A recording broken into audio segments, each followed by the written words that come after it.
Hello tout le monde, c'est Créafé, j'espère que vous allez bien. Et oui, on se retrouve aujourd'hui pour un nouveau tuto, un tuto enveloppe. Non, non, non, non, vous ne vous trompez pas, c'est bien un tuto enveloppe, même si là, je vous montre une carte. Alors, cette carte n'est pas un tuto de moi, c'est un tuto de Créa Colana. J'aime beaucoup sa petite carte, c'est la carte Hublot. Voilà, je la trouve très sympa.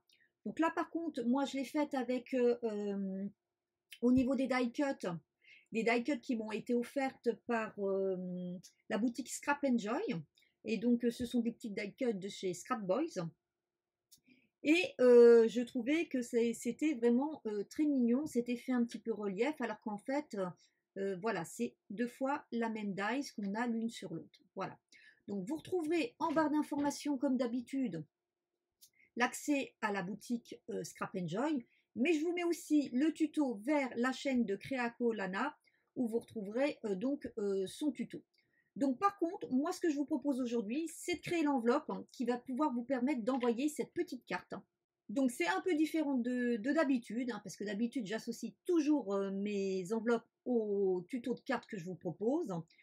Mais je vous l'avais dit que je pouvais faire aussi des tutos enveloppes de création qui n'étaient pas de ma chaîne. Donc voilà la première. Donc on va réaliser cette enveloppe ensemble aujourd'hui. Pour le projet d'aujourd'hui, vous aurez besoin du matériel habituel. Si vous suivez donc mes tutos enveloppe, vous le connaissez. Sinon, si c'est la première fois, je le rappelle. Donc, de quoi protéger votre plan de travail, de quoi couper en amont votre papier suivant ce que vous avez. Ensuite, vous aurez besoin d'un crayon de papier, d'une règle, d'un outil pour tracer vos marques de pli. Alors, moi, je vais prendre cet petit outil à embosser. Par contre, vous pouvez le remplacer par un plioir, mais je vous conseille d'avoir un plioir avec une pointe assez fine. Dans tous les cas, il vous faudra tout de même un plioir. Et ensuite, il vous faudra du scotch double face. Moi, je vais aussi utiliser de la colle, parce que ceux qui me connaissent savent que le double face et moi, on n'est pas trop copains. Et je crois que j'ai oublié de vous parler de la paire de ciseaux. Je ne sais plus, donc je préfère le dire deux fois. Au niveau des fournitures, eh ben, il vous faudra simplement un carré. Et pour cette enveloppe-ci, il vous faudra un carré de 21,3 cm. Voilà, pour faire une enveloppe, c'est tout ce qu'il nous faut, c'est un carré. Donc maintenant, si vous êtes prêts, on attaque notre première étape qui est, dans ce genre de tuto, de faire toutes nos marques de repères pour pouvoir ensuite effectuer nos plis. Donc, on commence, on prend notre règle, notre crayon de papier et on va venir faire nos différentes marques. La première marque, vous allez la faire à 11 cm. La seconde, à 13. Ensuite, on va pivoter d'un quart de tour et on va faire une marque sur le deuxième côté à 8 cm et la seconde à 10. Voilà, quart de tour. Je recommence, je remets mes deux premières mesures qu'ils sont 11 cm et 13 cm. Et enfin, si vous avez compris la logique ou si vous suivez les tutos enveloppe, vous savez que là, on remet la deuxième mesure, série de mesures, 8 cm et 10 cm. Maintenant que c'est fait, on va donc relier nos repères ensemble de manière à construire notre enveloppe. Alors, c'est toujours la même technique. En haut, on prend le repère le plus à gauche qu'on va relier avec celui à droite le plus en bas.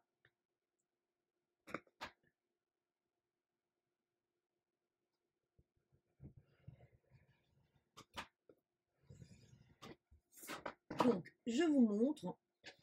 Ici, j'ai pris mon premier repère que j'ai réuni avec mon deuxième repère. Et je fais ça sur les quatre côtés.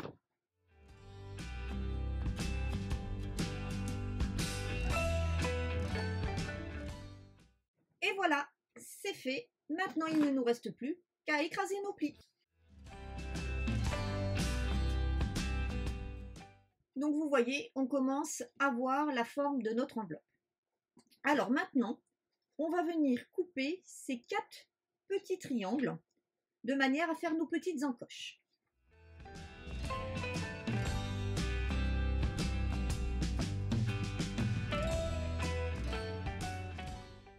Vous pouvez, si vous en possédez une, utiliser une perforatrice d'angle pour venir arrondir tous vos coins.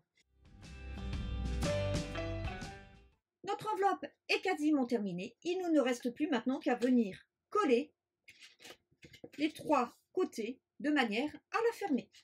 Alors pour ce faire, vous prenez de la colle ou du double face. Moi je préfère la colle. Donc on va venir mettre de la colle ici et ici. Moi j'en rajoute aussi ici, sauf que attention, on ne monte pas jusqu'en haut puisque en fait ces alvéoles sont plus petites que celle-ci. Vous voyez, là, ici, c'est plus haut. Voilà, je prends mon plioir pour bien faire adhérer et je laisse sécher tranquillement. Voilà, c'est sec. Il me reste une dernière étape, c'est de venir coller ici en haut du double face, ce qui permettra à l'enveloppe d'être prête pour l'envoi dès le moment où vous souhaitez l'utiliser. Alors, c'est pareil, vous n'êtes pas obligé d'utiliser du double face. Vous pouvez utiliser, si vous le désirez, de la colle. Moi, pour ma part, c'est une carte pour l'instant que je ne vais pas envoyer. Je ne sais pas pour quelle occasion je vais l'utiliser.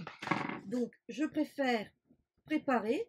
Comme ça, le jour où je dois utiliser la carte, et ben tout est prêt, j'ai pas à courir après ma colle.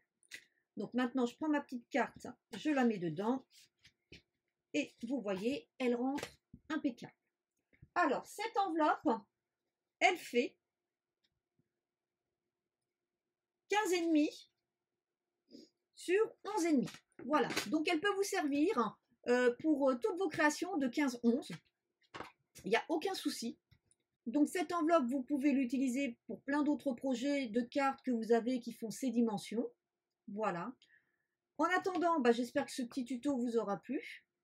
Et n'hésitez pas, comme je vous le dis à chaque fois, si vous voulez des enveloppes à des dimensions particulières et qui ne sont pas forcément reliées à des tutos que j'ai présentés, vous voyez bien, là, je vous fais une enveloppe qui n'a rien à voir avec un de mes tutos.